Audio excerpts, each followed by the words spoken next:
In the heart of a quaint town, nestled among rolling hills and meandering streams, I grew up in a world far removed from the glitz and glamour of city life.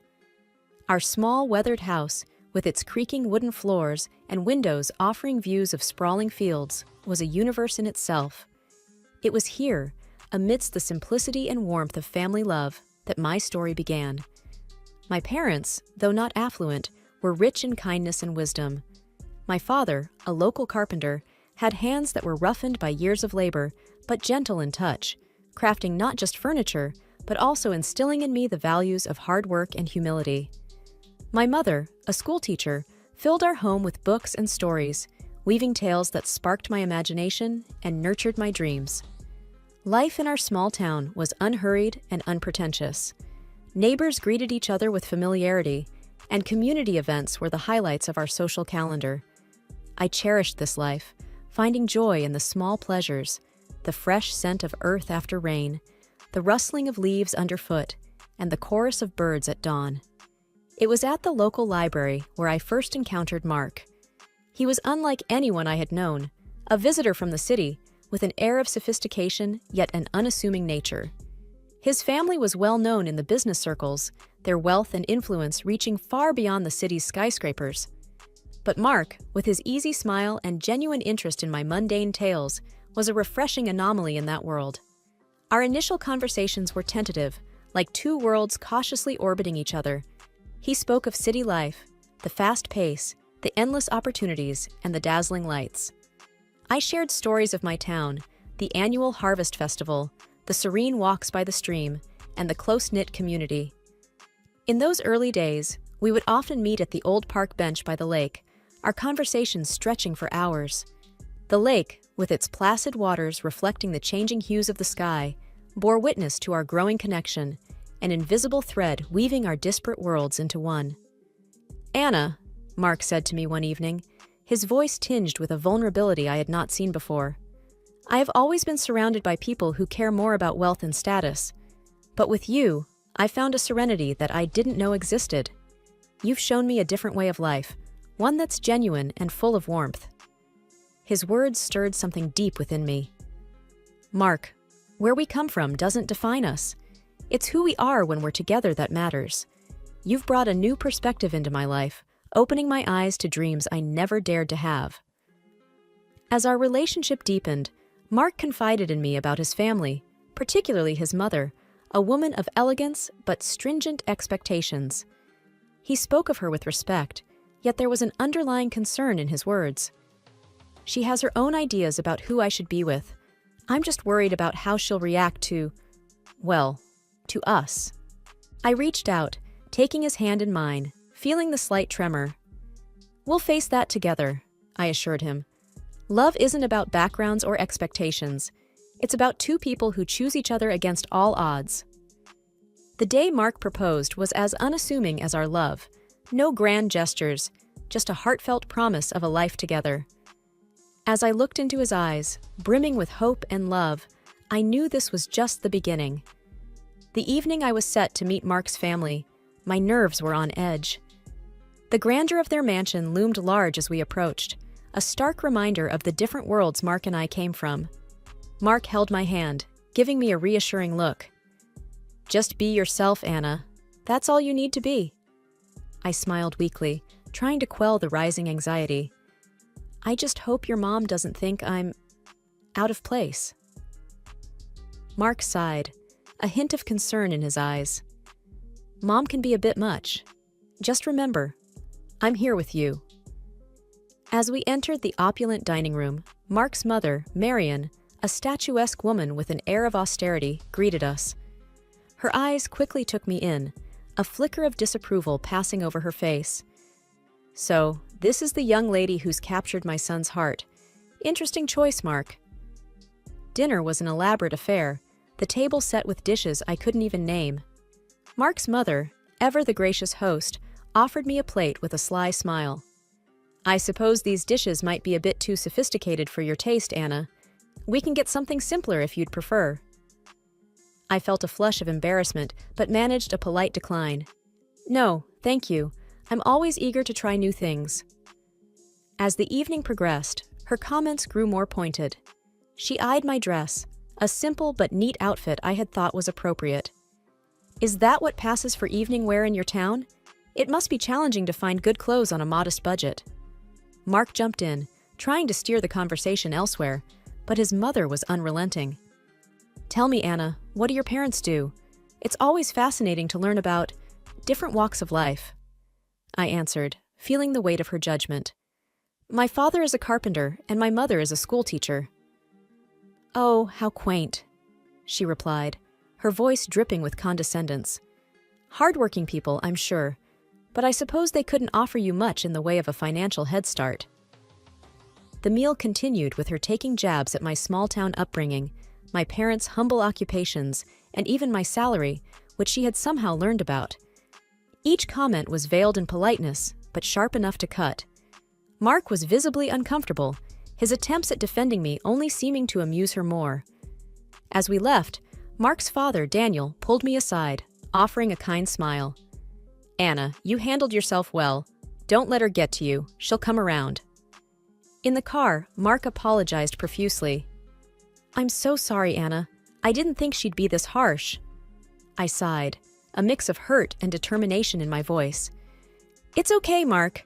I knew it wouldn't be easy, but I love you, and that's what matters." That night, as I lay in bed, the sting of his mother's words lingered. But beneath the hurt, a resolve was building.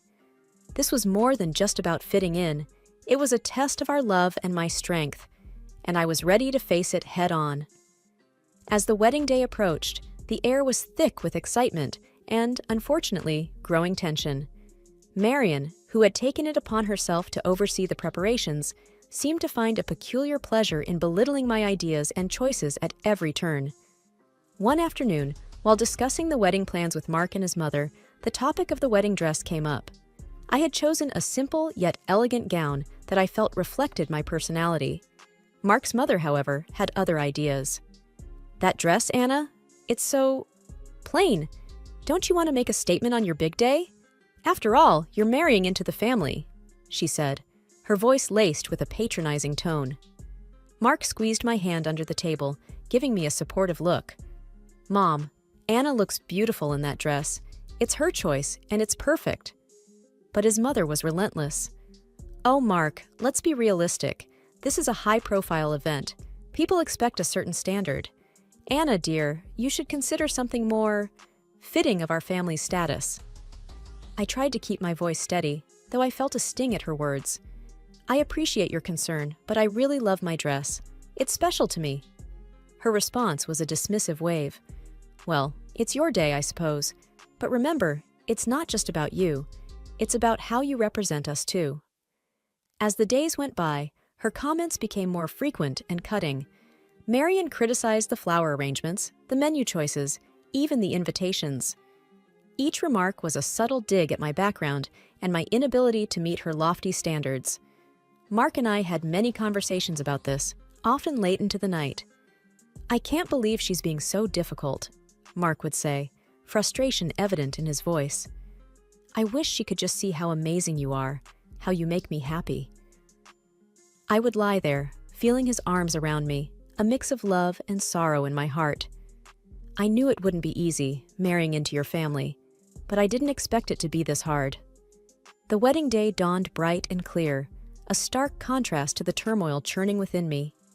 My parents and I had worked hard to make everything perfect, despite the constant criticisms from Marion.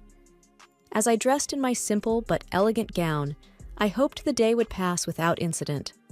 The ceremony was beautiful, filled with love and heartfelt vows. Mark's eyes shone with affection and promise as we said our I do's.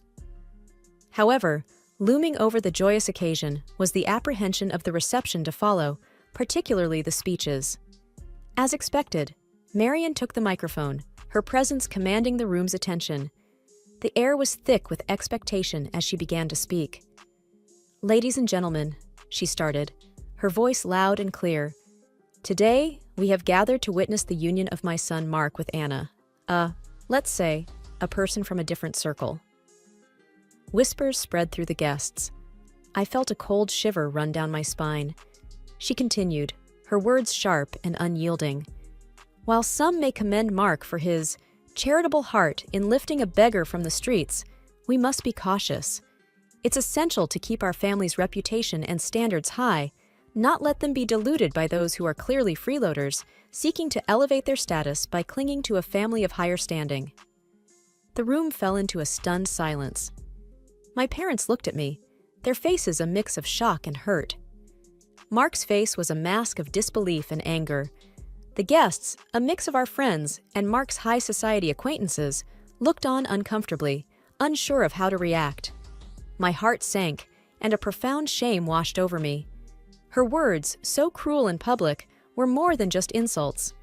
They were a deliberate attempt to shame and belittle me in front of everyone we cared about. As she concluded her speech with a forced toast to our future, the applause was hesitant and muted. The room was enveloped in an awkward silence, the joy of the occasion marred by her venomous words.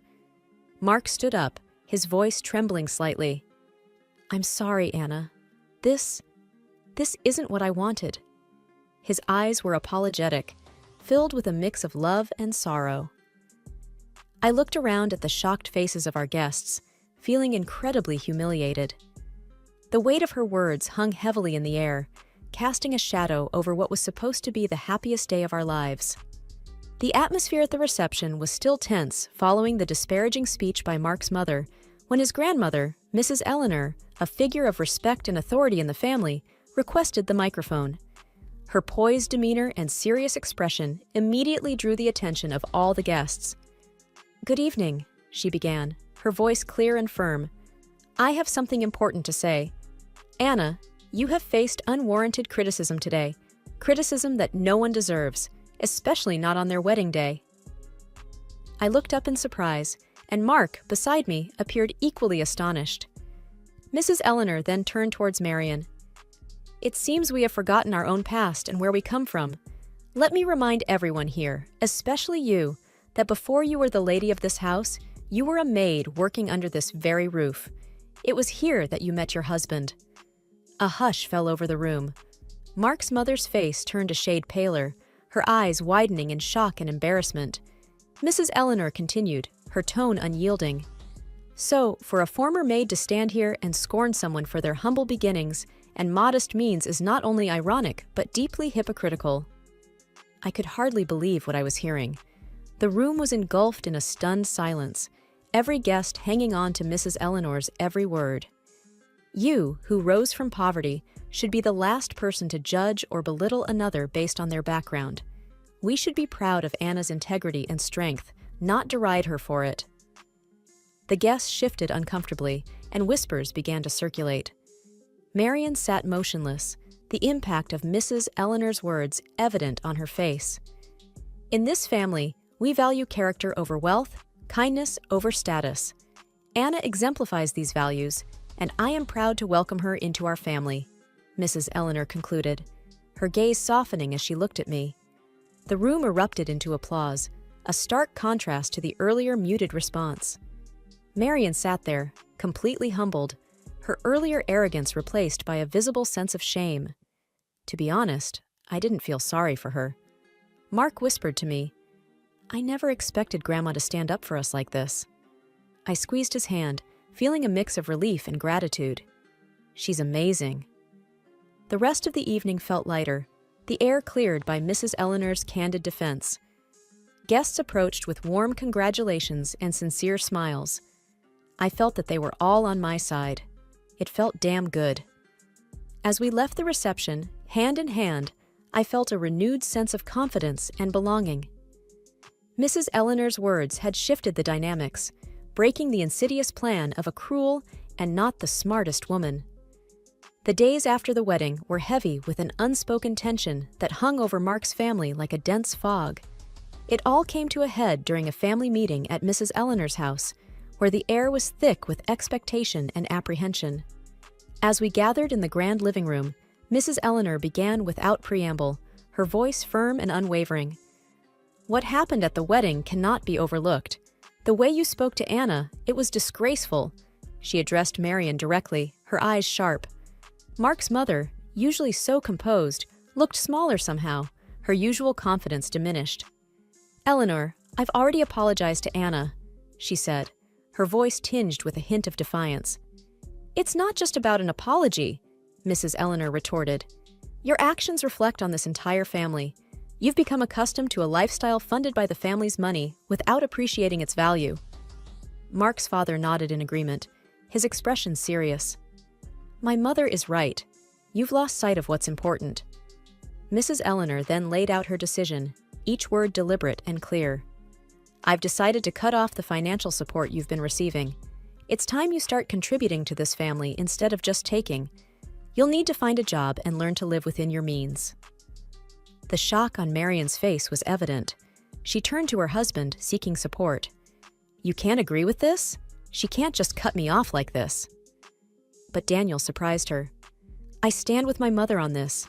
You've gone too far this time. It's for your own good." Marion's eyes filled with anger and disbelief, her usual poise crumbling under the weight of her new reality.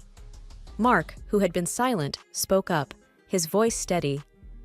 "Mom, Grandma's decision is harsh, but it's fair. You need to understand the impact of your words and actions." I sat there, watching the scene unfold, feeling a mix of sympathy and relief. Mark squeezed my hand under the table, a silent show of support. The meeting ended with Mark's mother in a state of shock, the reality of her situation slowly sinking in. She was obviously used to living at the expense of her family, and all thoughts of work caused her a migraine. I could barely contain a chuckle. As we left, Mark leaned in close. "I never thought I'd see the day when Mom would be at a loss for words, but maybe this is what she needs to change." I nodded, feeling a cautious hope for the future. Perhaps this will be a new beginning for her, for all of us. The family reckoning had been tough but necessary. It was a pivotal moment that promised to reshape the dynamics within Mark's family, hopefully for the better. The honeymoon was a welcome escape for Mark and me. As we walked along the sandy beaches, the soothing sound of the waves provided a much-needed respite from the recent family turmoil. One evening, as we watched the sunset, Mark wrapped his arm around me. "I'm sorry our wedding turned into such a drama, Anna. I wish things had been different." I leaned into him, feeling the warmth of his embrace. "It's okay, Mark. It wasn't your fault. What matters is we're together now, away from all that stress." Mark sighed, looking out over the ocean. "Yeah, but when we go back, we'll have to face the reality of my mom's situation. It's going to be tough for her." I nodded, understanding his concern. Maybe this will be a chance for her to grow, to see things from a different perspective. We spent our days exploring and our nights talking about our future. The challenges we had faced seemed to strengthen our bond, reaffirming our love to each other. On our last night, as we packed our bags, Mark looked thoughtful. "You know, Anna, everything that happened, it made me realize how important you are to me. I can't imagine going through life with anyone else." I smiled, touched by his words. "I feel the same, Mark. We've been through a lot, but it's only made our relationship stronger. We can handle whatever comes our way, as long as we're together." As we headed back home, I felt a sense of peace. The honeymoon had not only been a break from the chaos, but a time for us to solidify our bond, to prepare ourselves for the new chapter in our lives. We were returning to a changed reality, but we were doing it together, stronger and more united than ever. The future was uncertain, but I was ready to face it with Mark by my side. Coming back from our honeymoon, Mark and I were unsure of what awaited us at his family home. The car ride was quiet, both of us lost in our thoughts about the new family dynamics. As we arrived, the first thing we noticed was the absence of Mark's mother. Inside, we were greeted by his grandmother, Mrs. Eleanor, who wore a knowing smile. "Welcome back, you two. I suppose you're wondering about the changes here," she said, her tone light but with an undercurrent of seriousness. "Yes, where's Mom?" Mark asked, looking around. Mrs. Eleanor took a deep breath, her smile still in place. "Well, after you left, Marion caused quite a scene. Demanded that I restore her financial support. When I refused, she decided to leave. She's now living in a small apartment and, from what I hear, is looking for a job." Mark and I exchanged glances, the news sinking in. It was a drastic change from the luxurious life she was used to. "And there's more," Mrs. Eleanor continued, leaning in as if to share a secret. Your father is considering a divorce. He's had enough of her antics. Seems like she finally pushed him too far. Well, she brought it upon herself." Mark's expression was one of shock mixed with a hint of relief. "I can't believe it. I mean, I knew things would change, but this is more than I expected." I reached out, touching his arm. "It's a lot to take in, but maybe this is for the best. A chance for everyone to start fresh, on a more honest footing." Dinner that night was an oddly serene affair. The absence of Mark's mother felt, but not in the way we had anticipated. The conversation was more open, and for the first time in a long time, it felt like there was a real sense of family. As we drove home later that evening, Mark was pensive. "I always hoped for a change, but I didn't expect it to happen like this. It's going to be a big adjustment for Mom." I nodded. "It's a tough situation, but maybe it's a necessary step for her to grow, and for your dad too, to find some peace." The ride home was reflective, both of us contemplating the new reality we were returning to. The family we left before the honeymoon was not the same one we were coming back to.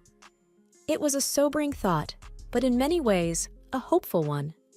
Change, though painful at times, was often the path to something better, and we were ready to face it together.